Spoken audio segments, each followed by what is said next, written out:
Shoqëria e Hoxhallarëve të Shqipërisë.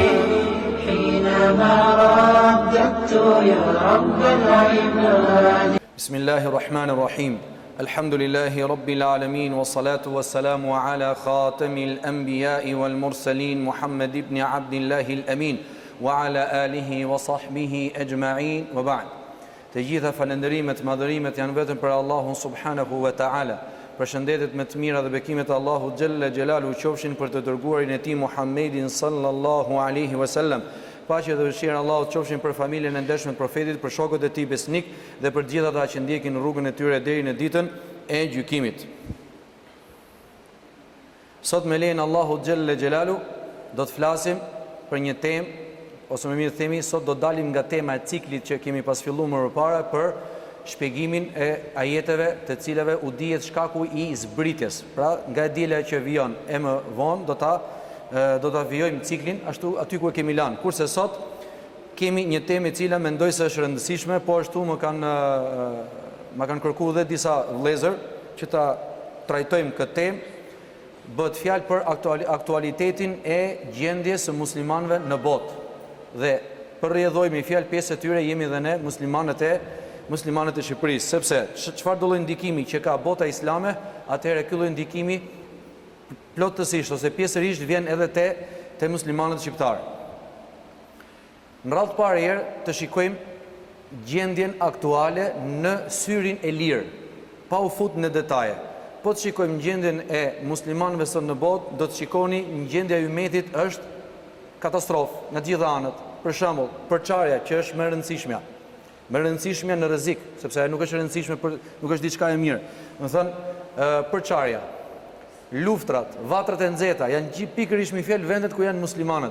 Saqë shumë prej jo muslimanëve thotë uno, për çfarë islami ju përflisni? Po flisni për atë lloj islami që në vendet e muslimanëve sot po vriten edhe po derdhet gjaku, gjakderdhet janë pa hesab.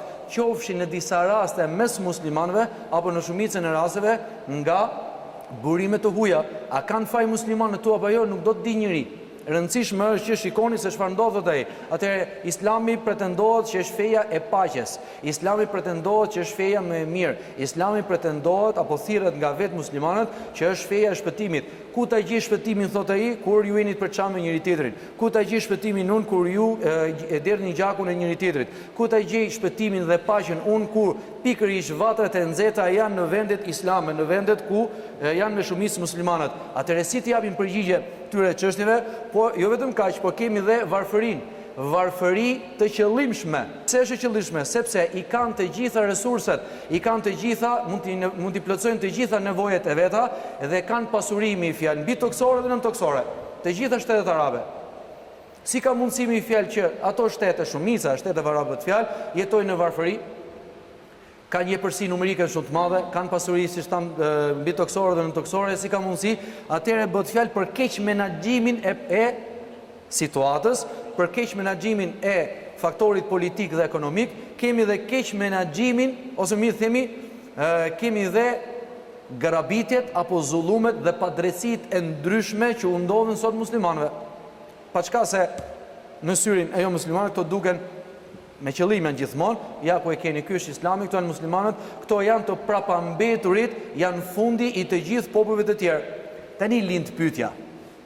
Kjo gjendje a është për shkak të muslimanëve vetë, apo për shkak me fjalë të burimeve të huaja, me fjalë jashtë muslimanëve?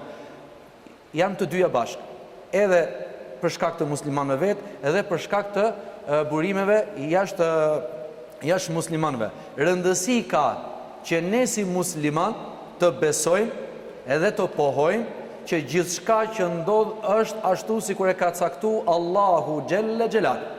Asgjë nuk del nga caktimi i Zotit të gjithdijshëm, nga caktimi i Zotit të fuqishëm, nga caktimi i Allahu subhanahu wa taala, urtësia dhe dija e të cilit nuk kanë fund. Si ta kuptojmë neve këtë?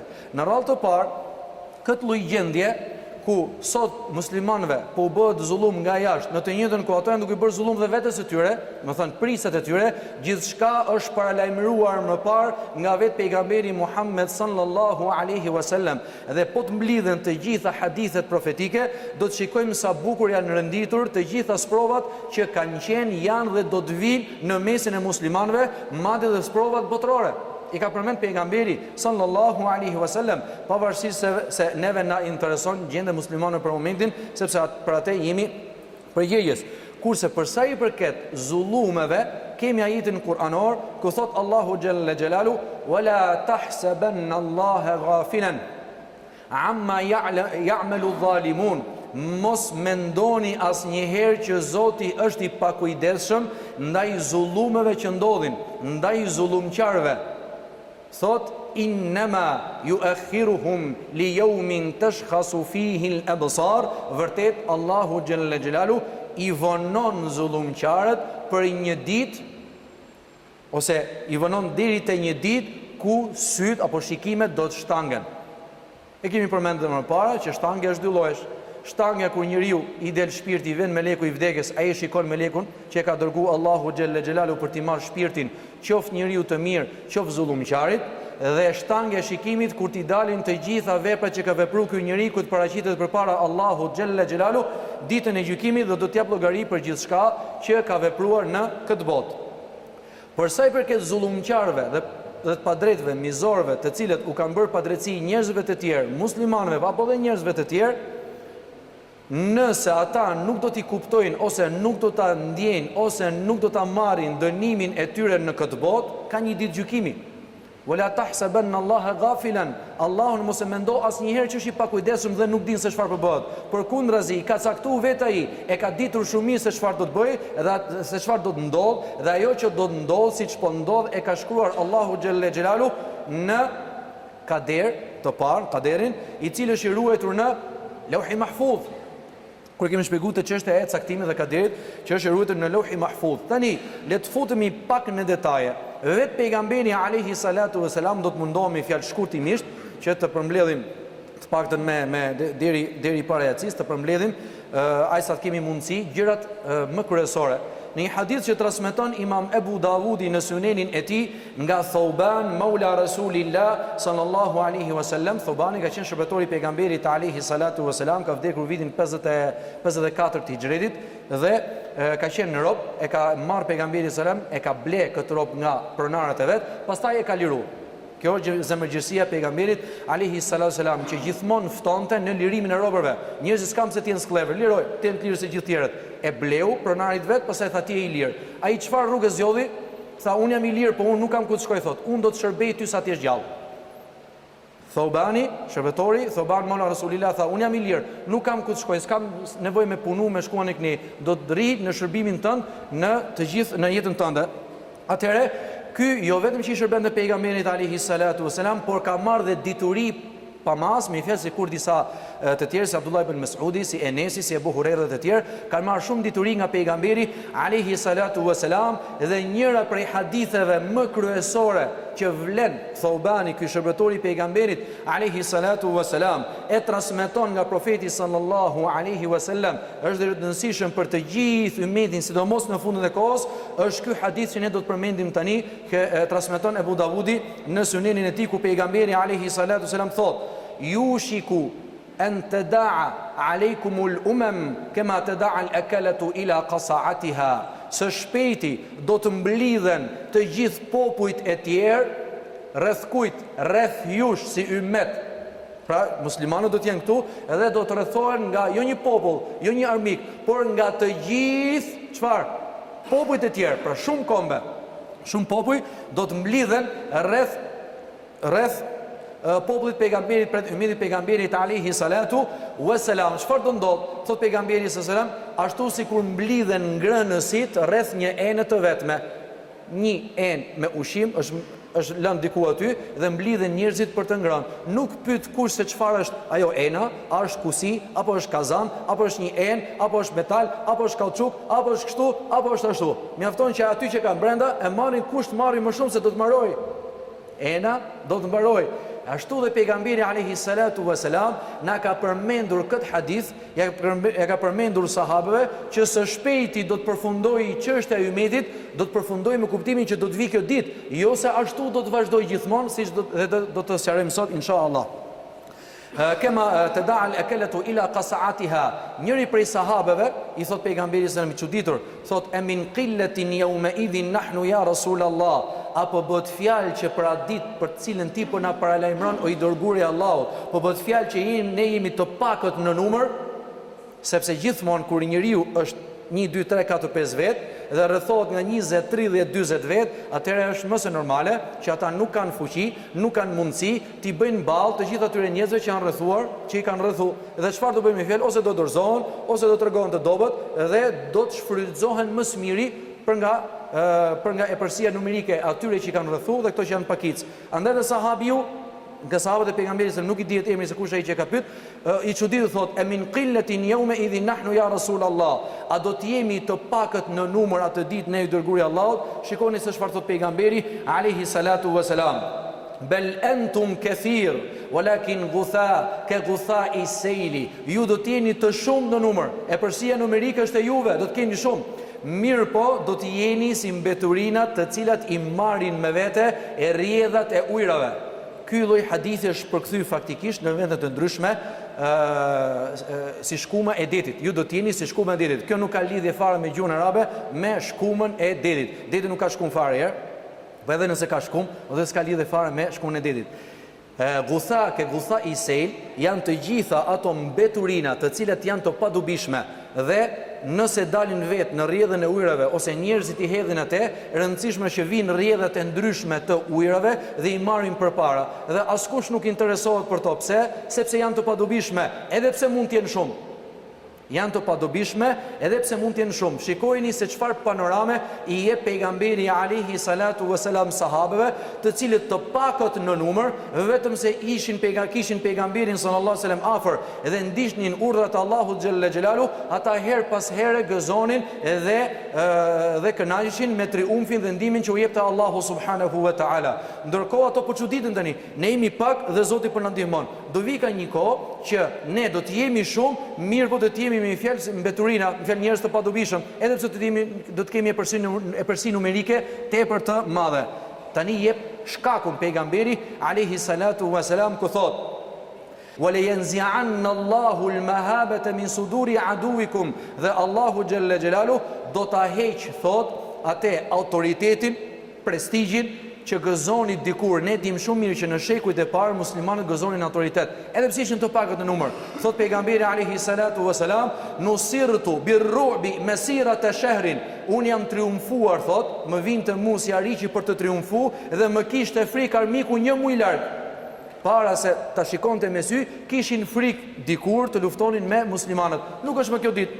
Do të vi dita ku, thot pejgamberi alayhi salatu wasalam: "Wala yanzi'anna Allahu al-mahabata min suduri aduwikum", dhe Allahu xhalla xhelalu do ta heq, thot, nga zemra e armiqve të Islamit atë lloj frike dhe autoriteti që muslimanët gëzonin. "Wala yaqdhifanna fi qulubikum al-wahna", dhe në zemrat tuaja Allahu xhalla xhelalu do të hedh, thot, wahn, dobësimin. Mirë, për çfarë lloj dobësimi përbohet fjalë? Kur sahabët gjithmonë ose çdo njeri logjik e pastër dhe shëndosh mendon, kur je shumë i bën që të jemi të fuqishëm, kur jemi shumë i bën që të jemi një trup i vetëm, kur jemi shumë i bën që ne të ndihmojmë njëri tjetrin. E si kjo shumicë e madhe ne do të jemi të dobët? Edhe pikërisht për këtë arsye, ku është qëllimi pejgamberit alayhi salatu wasalam, e pyesin përsëri pejgamberin sallallahu alaihi wasallam: "Wa mal wahnu ya Rasulallah", edhe çfarë lloj dobësie wahni po na ke për qëllim i dërguari i Allahut? Thot pejgamberi alayhi salatu wasalam: "Hubbud dunya wa karahiyatul maut", thot, dashuria dhe lakmia për të fituar jetën e kësaj bote, edhe për rrjedhoj do të vi çfarë? Urrejtja e vdekjes. Nëse ti lakmon do të kesh dëshira dhe pasione të shumta, do të kesh shpresa të shumta. Jeta është e shkurtër, ti nuk e çon në përmend që jeta është e shkurtër, ndërkohë që pejgamberi alayhi salatu wasalam thot: "A'maru ummati ma bayna 60 wa 70." Mosha mesatare e ummetit tim është ndërmjet 60-s dhe ndërmjet 70-s, ka që shkojnë më tepër, ka që vdesin më herët, mirë, kjo është mosha mesatare. Nuk do të jetosh si në kohën e Nuhit, ku vetë Nuhi alayhi salam vetëm në thirrjen që i bëri popullit të tij të besonin një Zot të vetëm dhe këtë Zot të vetëm ta adhuronin, 950 vjet çfarë thirrje të pastër në adhurimin e një Zotit të vetëm. Pastaj se sa ka jetuar më tepër, një Zot e din se sa ka jetuar Nuhi dhe popujt që kanë qenë tepër të hershëm, duke ardhur duke zvoglu jeta njerëzore, duke ardhur duke zvoglu dhe për masat e fizikut të këtyre njerëzve, derisa në kohën e fundit pejgamberi ton Muhammedit alayhi salatu wasalam, vjen pejgamberi sallallahu alaihi wasallam thot mosha mesatare e ummetit tim është 60 deri në 70 vjet. Çfarë do të thot? Mosha është, me fjalë, jeta është e shkurtër. Atëherë kur ti mendon se do të jesh i përhershëm, mendon se do të fitosh shumë, mendon se do të jetë, nëse jo i përhershëm, të pak do mendosh se inshallah të shkoj 100, 200, 300, askush nuk ka dëshirë të vdes. Gjithmonë shpresat janë. Jeta është e shkurtër, shpresat janë për 200, 300, 1000 vjet, inshallah shkon te 2000 vjet. Këto janë mashtrimet për momentin që shejtani vjen te njeriu thotë do të jetosh gjatë. Nuk ke për të vdekti, ti je shnosh fizikisht, ti je i fortë, kanë dedikin tjera, ti do të vazhdojsh shumë rrallë. Rëndësi ka që ne po shikojmë dita ditës që vdekja nuk pyet njëri. Qofshin të mëdhenj në moshë apo të vegjël, qofshin meshkuj apo femra, qofshin fëmijë apo të moshuar, i merr të gjithë me vete, sepse caktimi se sa do të jetojnë njerëzit e ka caktuar Allahu xhalla xhelalu, dhe aty s'kan punë njerëzit për me ndërhyjë se do të jetojnë më shumë, ai tjetër më pak, ai tjetër më shumë e kështu me radhë. Nuk ka lidhje fare. Atëherë, shpresat e tepërta e bëjnë njeriu që të mendojë, ha se inshallah do ta kem jetën e gjatë, do të gëzoj dhe po rridhoj çfarë vjen, e urren vdekjen, sepse nëse do të vi vdekja, do t'i prishen interesat, do t'i prishen dëshirat, do t'i prishen pasionet, do t'i prishen me fjalë dëshirat dhe epshet e ndryshme që ka njeriu, do t'i prishen dhe planet, do t'i prishet gjithçka, jo vetëm kaq, por nuk është i përgatitur ky njeri për të dhënë llogari përpara Allahut xhalla xhelalu, sepse gjithë mendojnë të bëjnë diçka, ta shfrytëzojnë jetën, të shfrytëzojnë të gjitha hapësirat dhe mendojnë të bëjnë tobe me 1 minutë vetëm. Ne ndërkohë që e kemi përmendur, do të ta përmendim, njeriu do të vdes madh vepër që ka vepruar më shumti në jetën e tij, dhe po madh vepër do të ringjallet në ditën e gjykimit. Pse? Në mënyrë që të dëshmojë vetë vepra e njeriu për njeriu se çfarë ka vepruar në jetën e kësaj bote. Atëherë njeriu besimtari i mirë dhe muslimani i vërtet, i cili ka dije të thellë dhe këto hadithe të pejgamberit alayhi salatu wasalam jo veç i dëgjon, por i mëson, i fut në kokë, ja din kuptimit dhe mundohet i zbatoj sunetin e pejgamberit sallallahu alajhi wasallam, atëherë do të kuptoj me të vërtetë realitetin. Në një hadith tjetër që transmeton Imam Ebu Davudi në sunenin e tij nga Abdullah ibn Umeri, thot pejgamberi alayhi salatu wasalam: "Idha tabaya'tum bil'ina wa akhadhtum adhnab al-baqar wa raditum biz-zar' wa taraktum al-jihad fi sabilillah sallatallahu alaykum dhullan la yanzi'uhu 'ankum hatta tarji'u ila dinikum." Thot pejgamberi alayhi salatu wasalam, nëse ju do të merrin me shitblerje të ndryshme, ato lloj shitblerje kur ju nëpërmjet tyre do t'i bëni hile njëri tjetrit, dhe jo me fjalë tregti të pastër, por do të bëni hile, marifete të ndryshme vetëm për të përfituar sa më shumë pasuri. Se kujt po i bën zullum edhe përfitimin e kësaj pasurie në kurrizë të kujt është, nuk është rëndësishme, qoftë për muslimanëve apo jo për muslimanëve, rëndësi ka që unë duhet fitoj, dhe metodat e fitimit duhet jenë të tilla që njerëzve të tjerë, edhe pse u bëhet zullum, edhe pse u bëhet padrejti, unë nuk duhet ta di. Te ka përmend pejgamberi alayhi salatu wasalam, kur të vi koha, thotë, dhe ju do të bëni tregti, shitblerje të ndryshme, duke bërë hile njëri tjetrit. Wa akhadtum adhnab al-baqar, dhe do të shkoni pas bishtave të lopës. Pas bishtave të lopës do thotë do të jepni vetëm rëndësi të mbjellurave tokës dhe arave të ndryshme në mbjelljen e tyre, pra do t'i jepni rëndësi jetës së kësaj bote. Wa raditum biz-zar', dhe do të kënaqeni, pastaj thotë, me ato të mbjella që nxjerr toka. Pra kryesisht gjithë kjo do t'i jepni rëndësi vetëm dynjas. Thot, dhe do ta lejni luftën për hir të Allahut subhanahu wa taala. Sa ishte shteti islam në kam, domethënë ku ka pas kalifat, ishte sultani apo khalifa i cili përcaktonte politikat e shtetit, dhe ndër politikat e shtetit ishte edhe lufta, ashtu si kur perandërit e sot të mëdha, qoftë Amerika apo qoftë Rusia apo kushdo qoftë në fjalë, fuqitë e mëdha kanë ato përcaktojnë politikat e veta se kur bëhet luftë ose jo, kur bëhet paqe ose jo, kur bëhet aleancë ose jo, ashtu dhe shteti islam me të njëjtat mënyra bën luftra, paqe, aleancë kështu me radhë. Thot pejgamberi alayhi salatu wasalam, kur kjo lloj politike të ik nga mesi muslimanëve, edhe të shikohet feja sikur feja është vetëm të vish në xhami dhe të adhurosh Allahun xhelle xhelalu 5 vakte mundësish, jo në rrugë që të shikojnë të tjerë sepse do kesh turp nga të tjerët, por vetëm brenda xhamis që të shikojnë vetëm muret dhe ne të shikojmë njëri tjetrin, atëherë çfarë do të ndodhë mi fjalë në mesin e muslimanëve? Të gjitha këto i përmend pejgamberi alayhi salatu wasalam dhe thot Allahu xhelle xhelalu do të çojë thot në mesin tuaj ose juve vet do t'ju çojë në poshtërsi. Poshtërsi çfarë do thot? Do të thonë do të shkoni dhe do të vini në jetën e kësaj bote dhe nuk do të keni autoritet, nuk do të gëzoni prestigj, nuk do të jeni popull i vetëm me një fjalë, me një vizion të vetëm që njerëzit të shikojnë si faktor i vërtet në jetën politike, në jetën ekonomike, në jetën ushtarake, madje edhe në jetën kulturore, sikur janë gjithë shtetet e mëdha dhe fuqitë e mëdha. Thot pejgamberi alayhi salatu wasalam, juve thot do t'ju vi me fjalë nga Allahu xhelle xhelalu, do t'ju vi një poshtërsi, do t'ju çojë Zoti poshtë dhe nuk do të dilni nga poshtërsia që ju gjendeni derisa të ktheheni tek feja juaj. Lind pyetja, si të kthehemi ne tek feja jon? Ashtu sikur janë kthyr sahabët e pejgamberit alayhi salatu wasalam me vet prezencën e pejgamberit sallallahu alaihi wasallam. Do thoni ju po mirë, në prezencën e profetit sallallahu alaihi wasallam ka qenë më lehtë se ka qenë profeti i gjallë. Po në kohën e Abu Bekrit, që ka pas fitnë dhe shregullime të shumta, saqë erdhi fitnja sprova e madhe, vetëm Medineja dhe disa fshatra të largta dhe Jemeni poshtë ishin qytete që kishte me islam. Meka dezertoi. Domethënë, vdiq pejgamberi se më thotë, "Ky që ka Islami, mas vdekjes profetit nuk ka më islam." Disa të tjerë nuk e jepshin më zakatin, disa të tjerë fillon ta lenin fen fare, as u falin dhe as agjeronin Ramazanin.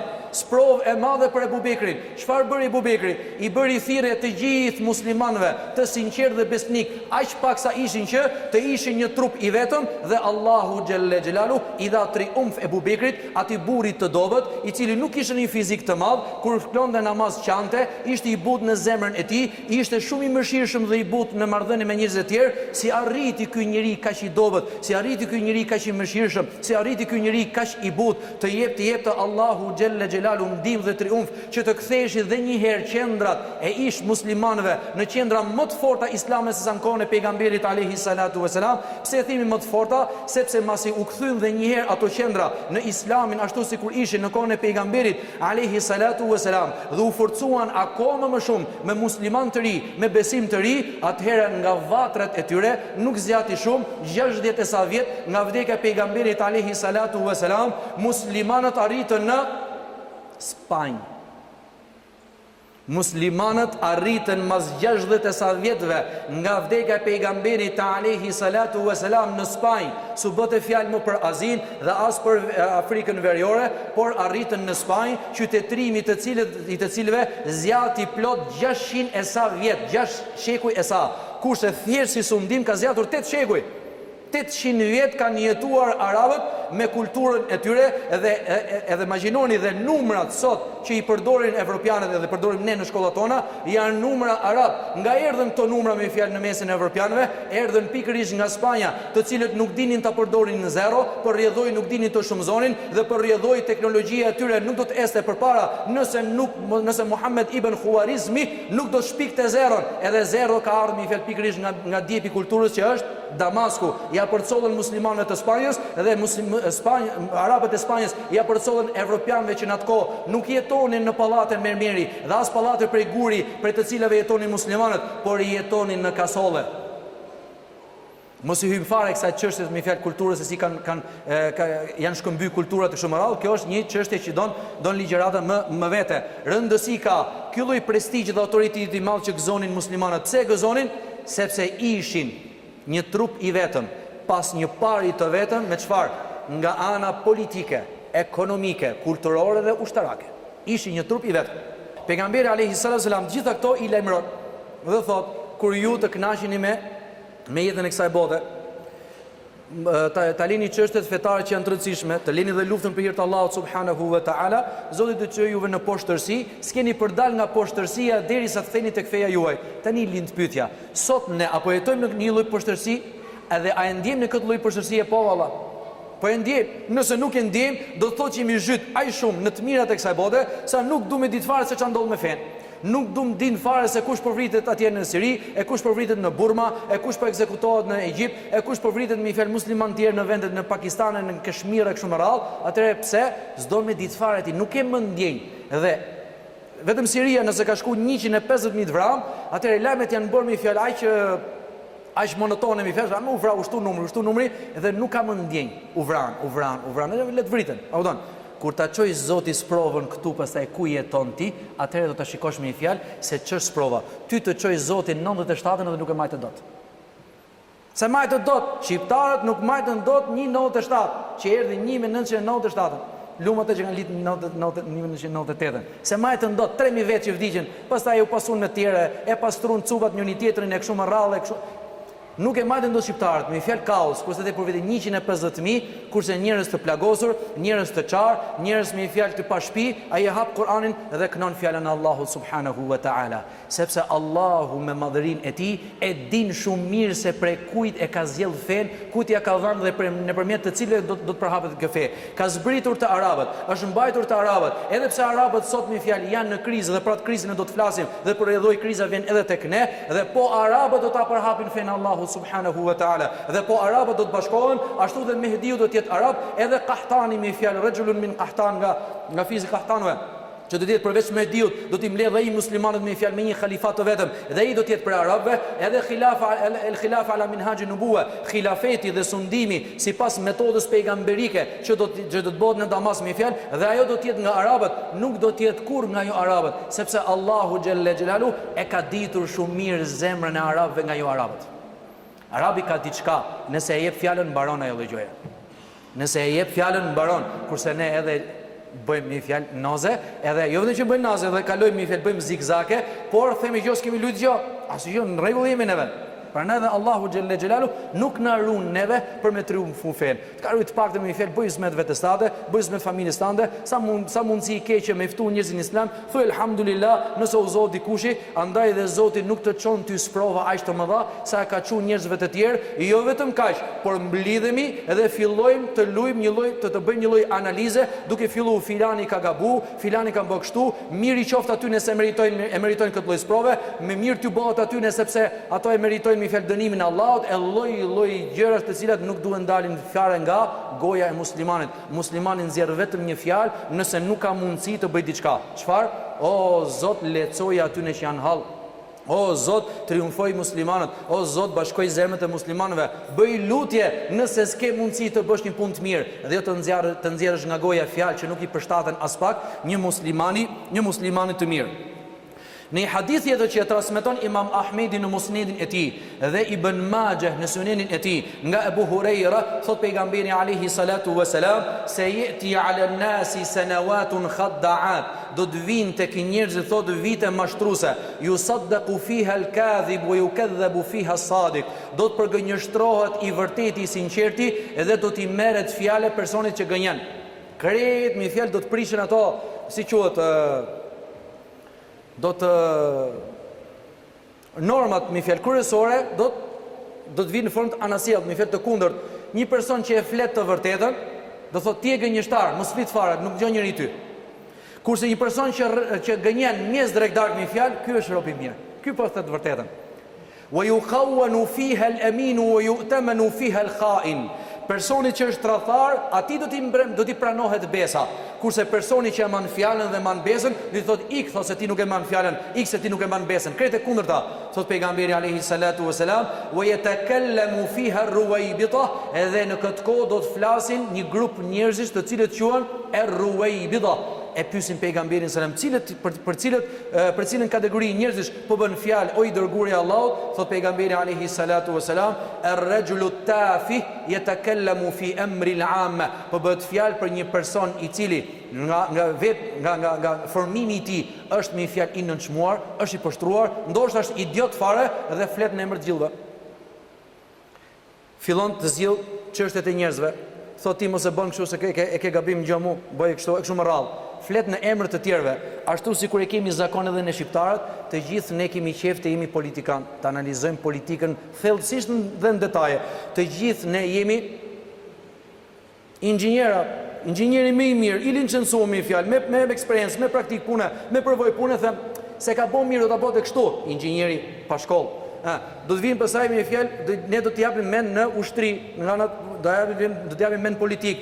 Kjo është smundje edhe vetë ne shqiptarëve, kjo është smundje e umetit, që na ka thënë pejgamberi alayhi salam, por shoqyr Zotit me fjalë edhe në mesin e shqiptarëve është akoma më theksuar dhe për rrjedhoj të gjithë ne jemi hoxhallar, të gjithë ne jemi dishëm, të gjithë ne flasim në emër të fesë, të gjithë ne flasim në emër të Allahut xhalla xhelalu dhe së fundi të gjithë ne japim përgjigje dhe japim fetva. Jemi dishëm derisa japim mend politikën e këne, kur bëj çështë pasaj çështë fetare, s'kemi nevojë as me pyet hoxhën, as me pyet ulemat, as me hap libra se çfarë ka thënë pejgamberi alayhi salatu wasalam, por do të japim xhavab. Edhe unë do ta analizoj pak se kjo është shumë e rëndësishme, se çfarë qëndrimin duhet të bëjmë ne pikërisht në këtë kohë. Pra pejgamberi alayhi salatu wasalam po na lajmëron dhe për këtë lloj kohe. Tani a është e vërtetë që ne po jetojmë në këtë kohë? Po vallahi është e vërtetë, jemi në mesin e kësaj kohe dhe ndoshta shumica jonë me fjalë jemi të tillë. Në një hadith tjetër që transmeton Imam Ahmedi në Musnedin e tij nga Hudhaifa, thot pejgamberi alayhi salatu wasalam, la ta'muruna bil ma'ruf wa la tanhauna 'anil munkar, ose do të urdhëroni për të mirë dhe të ndaloni nga e keqja. Ngjoni sa i rëndësishëm është ky hadith. Ose për ndryshe thot au la yusallitanna Allahu azza wa jalla aleikum shirarakum, në parin tuaj Zoti me madhërinë e tij do të çojë të jetë prizë për ju njerëzit më të këqij në mesin tuaj. Pastaj thot fa yad'una, ose me fjalë wali yad'u, thot pastaj pejgamberi alayhi salatu wasalam, khiyarukum fala yustajabu lahum, më të mirët në mesin tuaj do të vinë, do t'i ngrenë durët Allah te Allahu subhanahu wa taala, o Zot na jep këtë, o Zot na bëj këtë kështu më radh, do të luten më të mirët e umetit dhe Allahu xhalla xhelalu nuk ja pranon lutjen e tyre. Do të bëj një pyetje, a është koha që pejgamberi sallallahu alajhi wasallam ka paralajmëruar apo jetojmë neve në këtë kohë? Po valla. E shikojmë me vëmendje, kur shikojmë të metën, një person me një tmet, nuk shkojmë ta këshillojmë, ta urdhërojmë për të mirë dhe ta ndalojmë nga e keqja. Por çfarë bëjmë? Të metën e tij shkojmë dhe përhapim njerëzve të tjerë. Shikoni se çfarë ka bëu filani. Nëse ai ka bëu një gabim, ti do bësh një gabim tjetër, ai tjetër një gabim tjetër, ai tjetër një gabim tjetër. Askushi nuk shpëton nga mëkatet, askushi nuk shpëton nga tmetat, askushi nuk shpëton nga gabimet. Atëherë, duhet mendosh me fjalë që ai ka gabime, po edhe unë kam gabime. Atëherë, po sikur të zbuloj dhe ai gabimet e mia, çfarë do të bëhet? Unë ja shpërndaj të metet e tij të njerëzve dhe ai shpërndan të metet e mia. Çfarë do të ndodh sot? Ndodh ajo që kemi në mesin e muslimanëve, ku shumë prej tyre nuk i japin selam njëri tjetrit, ku shumë prej tyre shkëmbejnë me fjalë kërcënuese kundrejt njëri tjetrit, e lloj-lloj problematikash që kanë muslimanët në mesin e tyre. Dhe si përfundim, si dënim i kësaj, çfarë thot pejgamberi alayhi salatu wasalam, njerëzit e mirë që ju mendoni se janë të mirë, i falin 5 vakte, e kur vinë xhami vinë gjithmonë tek safi i parë, mundohen të falin namazin me xhamat, apo ndoshta atje natën ti e diktove që është duke fal natën, çohet dhe ose këndon fjalën e Allahut xhalla xhelalu, ti shikon filma, telenovela dhe lexon revista të ndryshme, kurse ai shkon çdo 3 ditë, çdo 7 ditë, çdo 10 ditë i bën khatme Kur'anit, e lexon krejt Kur'anin fjalën e Allahut subhanahu wa taala. Ti bëj çfarë lloj punësh tjera, ai i bën adhurime të ndryshme, i lutet Allahu xhalla xhelalu dhe Zoti nuk ja pranon lutjen atij. Pse?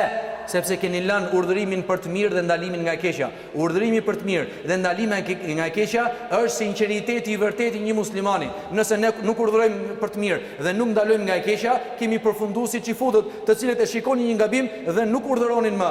Me fjalë nuk ndalonin nga ai lloj gabimi. Dhe çfarë bën vaki? Vinte dënimi nga Allahu subhanahu wa taala. Vinte dënim i përgjithshëm. Nëse njerëzit nuk kanë guxim të urdhërojnë, le ta urdhërojnë një njeri tjetër, me fjalë le të flasi për fenë Allahu xhalla xhelalu, një person tjetër që është më i përshtatshëm. Rëndësi ka që mos neglizhoni te kjo çështje, për ndryshe shikoni sot në botën islame. 3 vjet e sa luftë me fjalë për shkon Siria, 150.000 të masakruar dhe të vramë, pa fut në llogari gratë e përdhunuara, shtëpit e grabitura ose të rënuara krejtësisht, ose njerëz, fëmijë, pleq dhe gra të cilët nuk kanë shtëpi se ku të flenë, shkojnë dhe flenë me fjalë nëpër çadra kështu me radhë. A është dimër, a është verë, a është ftohtë, a është vap, nuk do t'ja di kush me fjalë. Ti je rehat në shtëpinë tënde dhe zemra jote nuk ndjen fare diçka për ata. Pse? Fillimisht ke lënë urdhërimin për të mirë dhe ndalimin nga e keqja. Nuk të djeg fare dhe nuk e ke problem pse tjetri bën gjuna, dhe përpasoj me kalimin e kohës nuk do ta kesh problem fare nëse ai masakrohet dhe vritet. Kjo është gjendja shkurtimisht pra, kjo është gjendja e ummetit islam. Shikoni me vëmendje, nga ana tjetër tash, ajo pak hapësirë që na ka mbetur ne të flasim dhe të ndihmojmë dhe të shërbejmë tek feja Allahu subhanahu wa taala, edhe ajo pak hapësirë që na ka mbetur nuk dim ta shfrytëzojmë siç duhet. Pse? Nuk shkojmë të flasim njerëzve jashtë xhamisë që të vinë në xhami dhe t'i falen Allahut subhanahu wa taala, po do argjojmë energji duke marrë me njëri tjetrin. Filani është i keq, filani është i mirë. Presim bileta, e na bot gjithë faturina biletash me fjalë, po bëhet fjalë për një karavan, një tren shumë të gjatë, tren që çon me fjalë në ahiret, në xhenet ose në xhenem. Ti je faturina më i mirë. Ti je për në xhenet, ti je për në xhenem. Ti je për tu dënu, ti je për tu lavdëru, ti je për tu kënaq, ti je për tu me fjalë për të hequr lloj dënimesh e kështu me radhë. Ato janë kompetencat e Allahut subhanahu wa taala. Ti bën gabime dhe i bën gabime. Ti bën me fjalë gabime, qofshin gabime fetare, qofshin gabime në dynja, qofshin gabime në familje, qofshin gabime në vetveten tënde. Të gjithë ne bëjmë gabime. Askush nuk shpëton nga gabimet, por ne këshillojmë njëri tjetrin, ne plotësojmë njëri tjetrin. Askush i prej nesh më vete nuk është ndonjë gjë e madhe, sado i mençur dhe i dishëm dhe i devotshëm qofshti, nëse ne nuk ndihmohemi me njëri tjetrin. Andaj dhe Allahu xhelle xhelal në Kur'an nuk thot punoni mirë ju si njerëz në formë individuale, por thot wa ta'awanu 'alal birri wat taqwa. Ndihmoni njëri tjetrin për gjërat që kanë mirësi, për të mira dhe devotshmëri, për ndryshe nuk ka dobi. Nuk ka dobi fare. Thot Allahu xhalla xhelalu wala tanaza'u fatafshalu wa tadhhab rihukum. Mos u kontradiktoni me njëri tjetrin, për ndryshe ju do të përçani, do të dështoni dhe do të ikë juve fuqia juaj. Ne sa herë që kontradiktohemi me njëri tjetrin, energjitë tona i kemi kundër njëri tjetrit, çfarë do të bëj vaki? Do të ikë fuqia, thot Allahu xhalla xhelalu në Kur'an. Do të ikë fuqia. Pra s'do të kemi fuqi, s'do kemi autoritet, s'do kemi prestigj, nuk do gëzojmë forcë dhe asnjë lloj gjëje tjetër, por do të jemi në këtë lloj poshtërsie që na ka lajmëruar pejgamberi alayhi salatu wasalam. Në hadith tjetër që e transmeton Imam Buhariu në Sahihun e tij, nga Abdullah ibn Mas'udi, thot pejgamberi alayhi salatu wasalam: "Wala takhtalifu fa inna man kana qablakum ikhtalafu fa halaku." Mos u përçani me njëri tjetrin, se nëse ju do të përçani me njëri tjetrin, atëherë do të shkoni në dënim, do t'i çojë Allahu xhelle xhelal dënim, ashtu sikur ka dënuar ata që ishin përpara jush. Me fjalë komet që ishin përpara jush. Tashti në mesin e kësaj rrëmuje të madhe, a kemi përgjegjësi dhe detyrë ne të bëjmë diçka për unitetin e muslimanëve, për bashkimin e muslimanëve? A kemi detyrë apo jo? Të gjithë do themi po, kemi detyrë. Do të na pyes Allahu xhelle xhelalu në detaje për gjithçka që veprohet. Folje për atë, bën e thashë theme, u munohet për çash, u munohet me fjalë të bashkosh, për të gjitha do të pyes Zoti. Nëse ke vepruar mirë, elhamdulillah. Nëse je menu për ke nxit për keq, atëherë me fjalë përgjegjësinë e ke ti dhe Zoti yt, kur do të pyeti ty, kur do të pyesi në ditën e gjykimit. Rëndësi ka që asnjëherë nuk vjen zgjidhja nëse xhamati flet më shumë se ata që janë të dishëm. E kemi për shembull në një mexhlis ku ka një person që është më i dishëm dhe flet, edhe pyet një tjetër, në prezencën e tij vjen dhe jep xhavab një për xhamatit. Në radhë par respekt fare, pa edukat dhe mbi të gjitha pa dije. Çfarë thot pejgamberi alayhi sallam, që përmendur sa herë hadithin e Buhariut, ku pejgamberi sallallahu alaihi wasallam na ka lajmëruar se mënyrën apo metodën se si do të ngritet. Thotë nuk do të hiqet, thotë do të ngritet, mi fjalë do të merret, mi fjalë dituria në mesin e muslimanëve, ashtu sikur është marrë sot.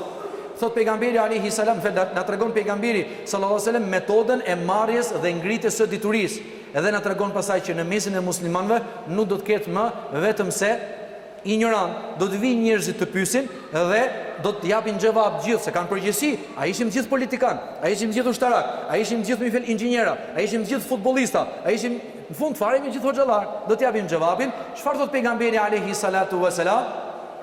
Aftau bi ghairi ilmin fadallu wa adallu. Do të japin xhavab, përgjigje pa dituri dhe kanë humb vetveten e tyre, kanë humb edhe njerëzit e tjerë që vinë me marr xhavab. Çfarë duhet të bësh ti me fjalë? Ti zotni në radhë të parë zbato hadithin e pejgamberit alayhi salatu vesselam që transmeton Tirmidhiu e Abu Davudi, men samata naja. Kush heshti shpëtoi. Hesht.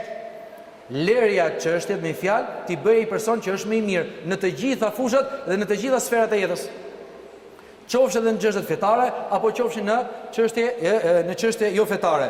E rëndësishme është që mbi gjithë këtë që tha, kemi dhe një hadith tjetër që transmeton Imam Hakimi në Mustadrekun e tij, Imam Ibn Hibani në Sahihun e tij, nga Ebu Huraira, ku thot pejgamberi alayhi salatu wasalam, se yusibu ummati da'ul umam, do ta godasin ummetin tim sëmundjet e popujve të tjerë. Kemi shpjeguar këtë hadith më shumë diku, ka përmend 7 sëmundje shkatruese të zemrës. Pejgamberi alayhi salatu wasalam do të thonë, me aq pak hapësirë sa na ka mbetur ne të merrim me fen, ne nuk merrim me fen, por merrim me njëri tjetrin, nuk merrim me thirrje dhe davet të pasur, por merremi duke goditur, duke ushtyrë dhe duke luftuar njëri tjetrin, jo vetëm kaq, por jemi dhe të pushtuar nga sëmundjet e zemrës. Kemi xhelozi, kemi smir, kemi inat, kemi armiqsi, kemi urrëtie kundrejt njëri tjetrit. Tani mendoni se ndryshimi do të vijë pikërisht në këtë lloj forme, thot Allahu xhalla xhelalu, inna Allaha la yughayyiru ma biqaumin hatta yughayyiru ma bi anfusihim. Vërtet Allahu xhalla xhelalu nuk e ndryshon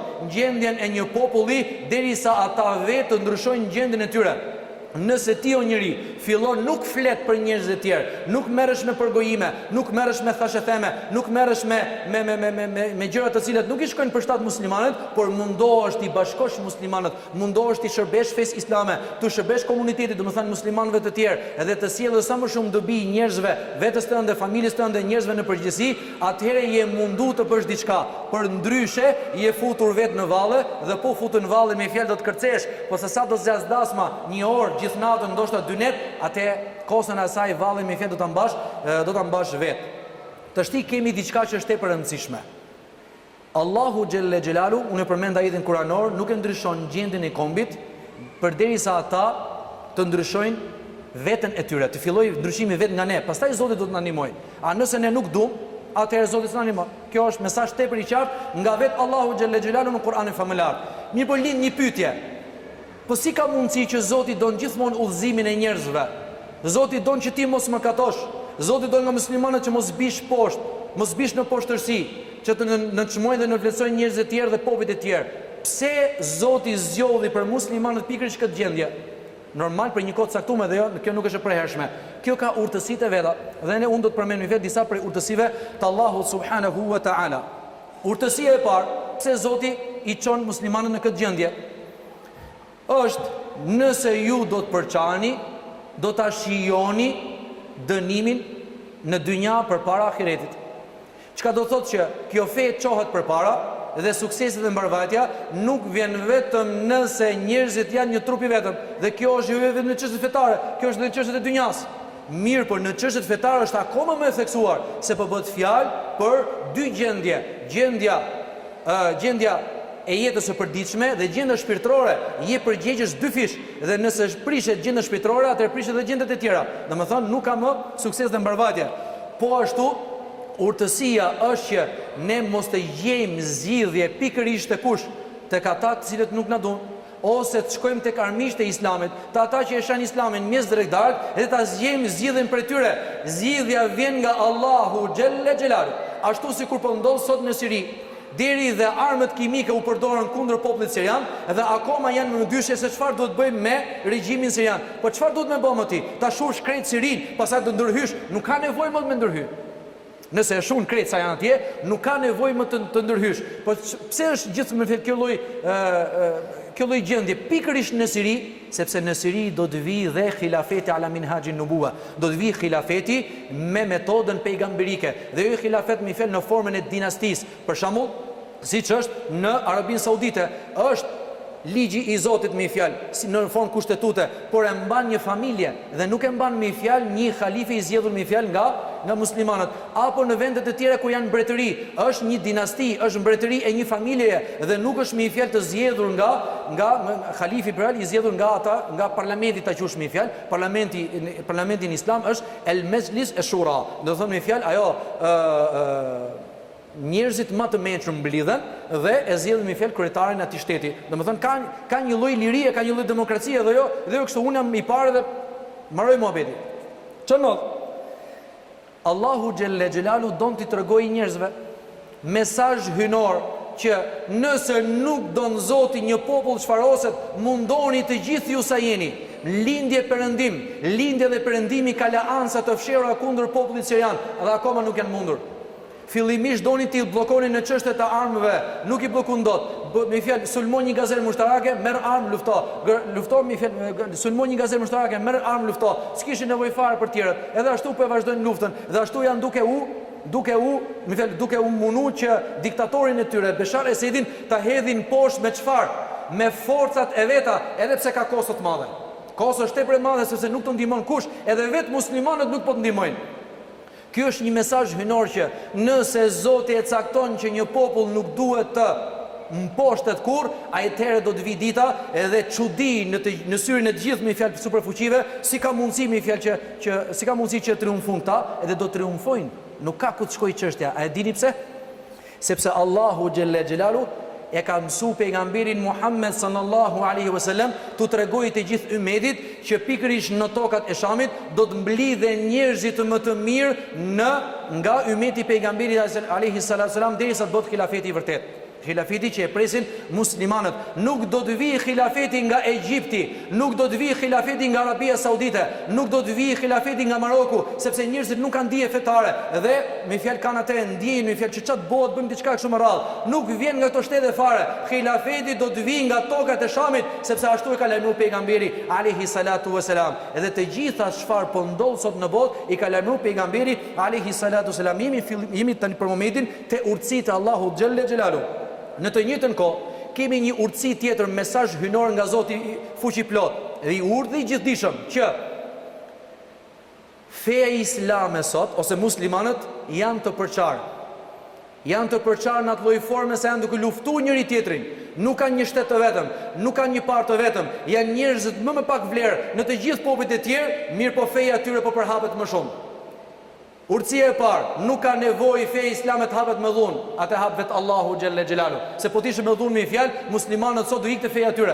Po t'ishte feja në dorën tonë, ne që po flasim dhe po dëgjojmë këtu, atëherë Zoti kishte rrit diçka të madhe me fjalë për ne. Por don vetë Allahu xhelle xhelalu. Tu çoj mesazh të gjithë njerëzve, ku do qofshin ata, që kjo është fe prej Allahut subhanahu wa taala dhe s'ka nevojë të hapet me dhunë, ashtu sikur janë akuzuar muslimanët. Sot muslimanët janë më të dobtit dhe çfarë po bëjnë?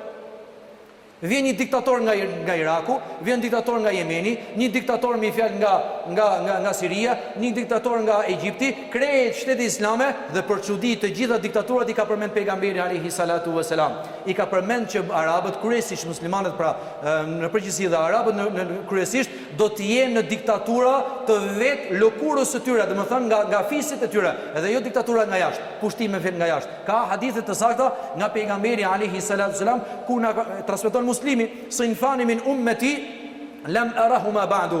Dy grupe, kategori njerëzish prej ummetit tim, prej njerëzve, pastaj në një transmetim thot min ehlin nar, nga banorët e zjarrit, unë si kam pa akoma me sy, thot pejgamberi alayhi sallam. Kategoria e parë thot unasun, në durët e tyre njerëz, në durët e tyre yahmilun, thot mbajnë, janë faktikisht pejgamberi ka thonë keznabil bakar, mi flet ka përmend bishtat e lopëve, ka mgjik thot si bishtat e lopëve, por ka simbolizon pejgamberi sallallahu alajhi wasallam këtu çfarë? Dajakun, ose shkopin e gomës, ose kamxhikun e kështu me radhë me fjalë që do të jeni nën diktaturë. Në një transmetim tjetër thot pejgamberi, në transmetimin thot pejgamberi alayhi salatu wasalam, mëngjes e mbrëmje ata shkojnë e vinë në zemrimin e Allahut xhelle xhelalu. Ai shumë u bëjnë zullum njerëzve. Dhe në transmetimet e tjera, ai shumë shtohet numri i këtyre policëve dhe ushtarakeve, të cilët janë përgjegjës për ta mbajtur një popull në dhunë. Ai shumë janë me fjalë sa tregon faraqar që po flitë për diktaturë. Nuk mjafton policia, por duhet dhe ushtria, jo vetëm ushtria, por duhen dhe sigurimi i shtetit. Vetëm Siria ka pas me fjalë 17 lloje sigurimesh. Enver Hoxha një kishte i mjaftonte për shqiptarët. Siria kishte 17 metoda të ndryshme të sigurimit të shtetit që dhunohej populli me fjalë. Të gjitha këto i ka lajmëruar pejgamberi alayhi salatu wasalam, mirë po pejgamberi sallallahu alajhi wasallam ka lajmëruar dhe për një sqarish tjetër, për heqjen e diktaturave dhe faktorizimin e muslimanëve, gjë që duhet na bëjë neve si musliman optimist dhe jo pesimist me humb shpresat, sepse gjithçka është me caktimin e Zotit dhe gjithçka është që ne ka lajmëruar pejgamberi alayhi salatu wasalam. Dhe së fundi, kjo është një mesazh nga Allahu xhelle xhelalu që kjo fe është prej Zotit. Po t'ishe prej njerëzve kishe marrë fund me kohë. Dhe po t'ishe në durë të njerëzve poshtu kishe marrë fund me kohë. Po është prej Allahut dhe Allahu do në të mbaj.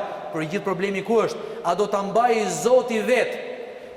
Pastaj do të vinë një gjenerat ku Islami do të sundoj ashtu sikur thot pejgamberi alayhi salatu selam, apo në ka zgjedh Zoti ne brezin ton për me majt. Nëse në ka zgjedh Zoti ne, themi elhamdulillah. Nëse s'na ka zgjedh Zoti ne, atëherë do thotë dhe edhe ne do t'japim llogari për gjithçka që kemi vepruar përpara Allahut subhanahu wa taala ditën e gjykimit. Domethënë, ne jemi shkaktar pjesërisht ose totalisht jemi shkaktar që vetë nuk duam zgjidhje për muslimanët, nuk duam bashkim për muslimanët, nuk duam konsolidim, nuk duam unitet për muslimanët. Ndërkohë, e gjithë kjo shoqërohet me diçka tjetër që ne ka përmend Allahu xhelle xhelalu në Kur'an. Thot Allahu i madhruar në Kur'an famëlar, innal ladhina kafaru yunfiquna amwalahum liyasuddu an sabilillah. Vërtet ata cilët nuk besojnë, pra jo muslimanët, nuk i tregon se kush janë. Rëndësi ka që nuk je musliman. Cilët janë këto? Popujt e ndryshëm ku pejgamberi alayhi salam na tha neve kur e fillum ligjëratën në fillim, së shpejti do të rrethoni nga popujt e tjerë që të zhvasin dhe të shfrytëzojnë juve, edhe pse jeni të shumë në numër. E thamë apo jo në fillim këtë. Atëherë Allahu në Kur'an nuk i tregon fare kategoritë e njerëzve, por thot innal ladhina kafaru yunfiquna amwalahum liyasuddu an sabilillah. Vërtet ata të cilët mohojnë dhe nuk e besojnë Allahun xhelle xhelalu, shpenzojnë pasuri të me fjalë të mëdha që të pengojnë nga rruga e Allahut xhelle xhelalu. Kur muslimanët janë të fortë, jo pikërisht sot, ku muslimanët janë të përçarë, janë duke uzi me njëri tjetrin, duke ushtyr me njëri tjetrin, do thonë nuk kanë as forcë politike, as forcë ushtarake, as forcë ekonomike, madje edhe as përhapje dhe forcë kulturore, as lloj gjëje s'kan. Pikërisht ti i mundur, me fjalë fizikisht, në pamje të parë, ti i mundur. Jo vetëm kaq, por ato shpenzojnë parë thot pa hesab thot Allahu xhelle xhelalu që të pengojnë fen e Zotit. A janë duke pengu fen Allahu xhelle xhelalu? Sipas statistikave në Perëndim, feja islame është feja që përparon më shumë nga fetë me fjalë që janë minorancë.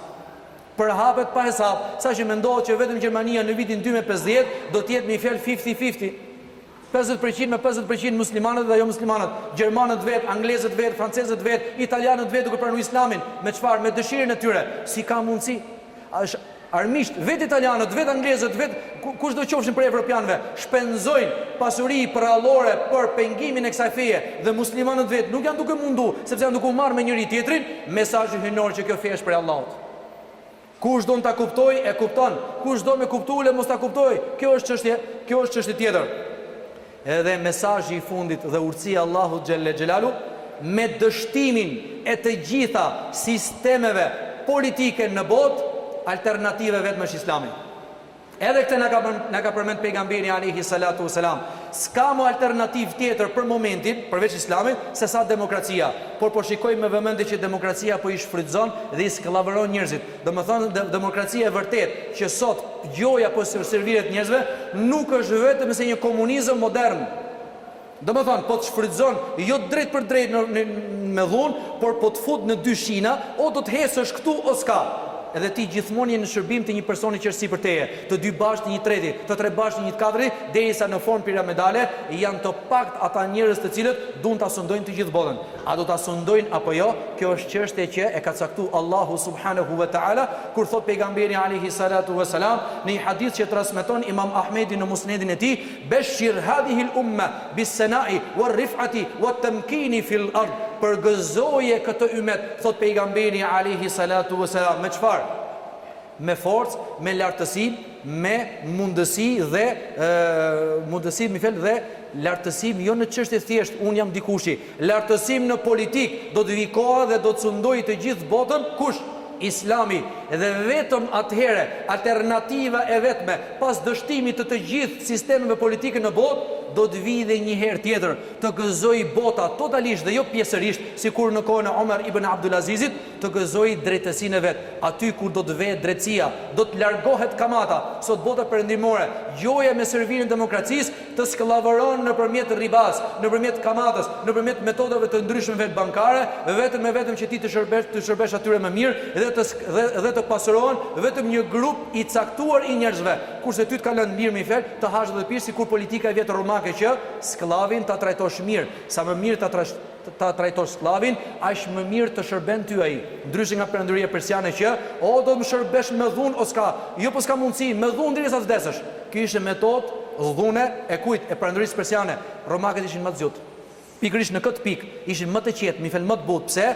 Maje sklavin mirë, i jepi në rastin tonë me fjalë, hapi 2-3 dyqane, njëri mund të qesi me fjalë një suxhuk, njëri mund të qesi sheqer, një tjetër mund të qesi me fjalë madhër të tjera, ka një lloj hapësire, nuk është se s'ka. Me thënë edhe leku mund të vijë nëse vjen. Mirë, po çfarë? Pasuritë prallore dhe pasuritë që kanë ndikim ekonomik, ndikim politik, nuk mund ta marrin vetëm se një grup i caktuar i njerëzve, vetëm se një kategori e caktuar e njerëzve. Atëherë, përfundimisht me që s'kemi kohë, urtësitë e kësaj i thamë një fjalë, ka dhe të tjera, por këto ishin më kryesore. Kemi fjalën e Omerit radhiyallahu anhu, i cili thotë: "Nahnu qawmun a'azzana Allahu bil Islam, faman ibtagha al-'izzata fi ghayri al-Islam faqad adhallahu Allah." Ne jemi një popull, ne jemi një ummet që na lartësoi Allahu xhalla xhelalu nëpërmjet Islamit. E kush e kërkon lartësimin dhe krenarinë e tij në diçka tjetër përveç Islamit, atë do ta poshtroj Allahu xhalla xhelalu. Edhe musliman, edhe duke gjëmu dynjas mbrapa, do të jesh edhe krenar. Nuk mundesh dot kurrë, sepse ujërit që i ka kriju Allahu xhalla xhelalu për të mirët e kësaj bote janë më të fuqishëm se sa ty. Atëherë shko drejt ahiretit për të triumfuar me fjalë islame dhe ti vetë si musliman, dhe do të shikosh që ujërit bashkë me dynjan do të shërbejnë ty. Do të vinë pas teje se nuk ka ku të shkojnë. Për ndryshe do të jesh ti sllavi atyre. Zgjidh dhe merr.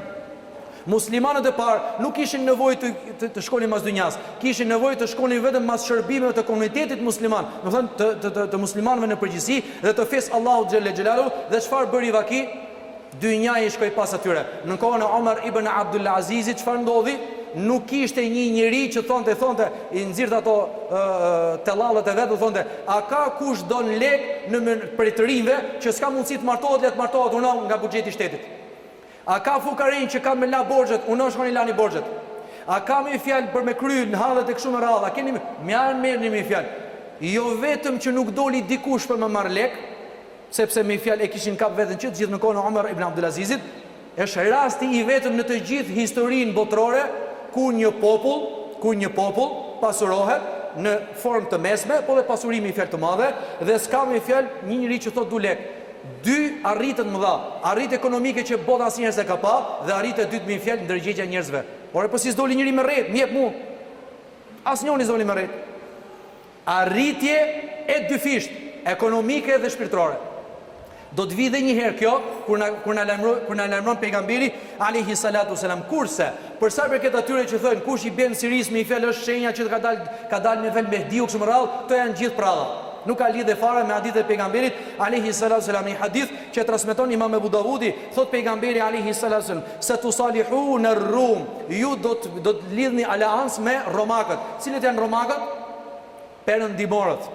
Pastaj thot: "Fataghzuna antum wa hum aduwan min waraikum", dhe ju të dy bashkë, ju dhe ata romakët, do të thotë perëndimorët, do të luftoni një armik të vetëm. Një armik, do të thonë, të përbashkët. Tani lind pyetja, pejgamberi alayhi salatu wasalam i është drejtu arabëve si arab apo është drejtu muslimanëve? Kush e përgjigj shpejt? Muslimanëve. Sot arabët me fjalë ose shtetet islame, jo islame, shtetet arabe, me çfarë njihen? Njihen me nacionalizmin e tyre, çka do thotë që akoma s'ka ardhur koha për këtë lloj aleancë ndërmjet muslimanëve dhe perëndimit. A është ndërmjet muslimanëve dhe Amerikës? A deri në atë kohë do të jetë superfuqi Amerika apo do të jetë superfuqi dikush tjetër? Nuk është as pak e rëndësishme. E rëndësishme është që kjo lloj aleance patjetër do të vijë kur diktaturat do të hiqen dhe po hiqen avash avash. Një dorë. E dyta, do të hiqen diktaturat. Atëherë, kur thot pejgamberi alayhi salatu selam aleancë ndërmjet muslimanëve dhe perëndimorëve kundër një armiku të vetëm të përbashkët, çfarë do thotë? do të thotë që nuk thot arab por thot musliman, atëherë muslimanët do të faktorizohen botërisht në atë lloj forme sa do të jetë tepër e rëndësishme prej perëndimorëve që të lidhin aleancë me muslimanët e faktorizuar politikisht, ekonomikisht dhe ushtarakisht. A nëse është vetë perëndimi që mund të japë me një fjalë armë, ishte armë apo teknologjinë, ja shet me një fjalë ja shet arabe, kjo s'ka shumë, nuk është shumë e rëndësishme. E rëndësishme është që aleancat e të përbashkët me armë të përbashkëta kundrejt një armiku të vetë të përbashkët. Çfarë tregon kjo? Do të marrë një lloj kohe të gjatë, a mund të shkojë 20 vjet, mund të shkojë 40 vjet, mund të shkojë 60 vjet deri në faktorizimin e muslimanëve, atëherë nuk është gjë që bën me fjalë sot për nesër apo mas një javë apo mas një muaj. Shikoni se çfarë po ndodh në Egjipt. U çu populli kundër Egjiptit në revolucion, e fituan me fjalë një farë mënyre, erdhën pastaj muslimanët në pushtet me vota, mirë po pushtetin e kishin pjesërisht dhe jo tamam, një ku i ke sot me fjalë ikën prap.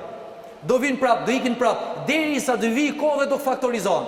Edhe në Siri do faktorizohen, edhe në vendet tjera do faktorizohen, edhe do detyrohet perëndimi të lidh aleancë me muslimanët kundrejt një armiku të vetëm. Armiku nuk janë hebrejtë që futën siç mendojnë disa. Armiku janë si? Çfarë është? Ja, as shiat, s'ke punë me shiat. Shiat do t'i vi, shikoj, kur dali Dejali do të ketë pasues nga kush? Nga Irani, nga Asfahani do dale. Edhe do të ketë një fjalë pasues. Do të thotë që ato akoma s'kan kur dali Dejali, pra kur të bësh analizat i bëj çik më mirë se s'kemi kohë. Të shpjegojmë më tepër po deshe. Një minutë është i banueshës sa të marrim këtë. E rëndësishme është që pejgamberi alayhi salatu sallam ne ka paralajmëruar të gjitha këto gjëra. Çfarë ndodh tash? Ndodh që ne si musliman nuk kemi pse të bëhemi pesimist, por të mundohemi që të punojmë mirë, të solidarizohemi njëri tjetrin, të bashkohemi me njëri tjetrin, të mundohemi të shërbejmë njëri tjetrit, edhe me këtë lloj forme të shpresojmë që ndoshta jemi ne ai lloj brezi ku Allahu xhelle xhelalu si hariqin e mirë, për gëzimin e mirë, për lartësimin e ummetit islam, të jemi pikërisht ne. A nëse nuk jemi ne, atëherë Zoti na fal për gabimet tona.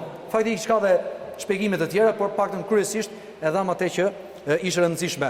E gjithë kjo ligjërat nuk ishte gjë tjetër vetëm se muslimanët të mbledhin veten mendjen e tyre, mos të tregohen pesimist, por të tregohen optimist. Dhe gjithë kjo gjendje është se na vjen vetë neve, e kemi sjell vetë ne me dorën tonë, por edhe po ashtu nga burimet e jashtme. Çfarë? Nëse i lën urdhëresat Allahut xhelle xhelalu, nëse shkon pas të mirëve të kësaj bote dhe kërkon pastaj edhe krenari islame, nuk ka krenari islame kështu. Krenaria islame është kur ti kthehesh tek Zoti, kthehesh tek feja Allahut xhelle xhelalu, ashtu sikur janë kthyer sahabët e pejgamberit alayhi salatu vesselam me të gjitha format, dhe do të shikosh barvajtjen dhe suksesin që vjen nga Allahu subhanahu wa taala. Elusim Allahun xhelle xhelalu të na bashkojë zemrat tona, elusim Allahun xhelle xhelalu të na fal mëkatet dhe na mëshiroj me mëshirën e tij të gjerë, dhe elusim që t'jemi ne brezi që të paktën të na lavdëroj Zotit e meleket e tij që kemi bërë diçka. Për ndryshe, nëse do mirë përgojimi thashë theme, gjithmonë do aty në fund të ymeteve të tjerë do të jemi subhanaka allahumma wa bihamdik nashhadu an la ilaha illa ant nastaghfiruka wa natubu ilaik.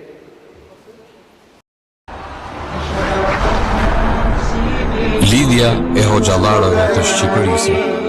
حينما رددت يا رب العباد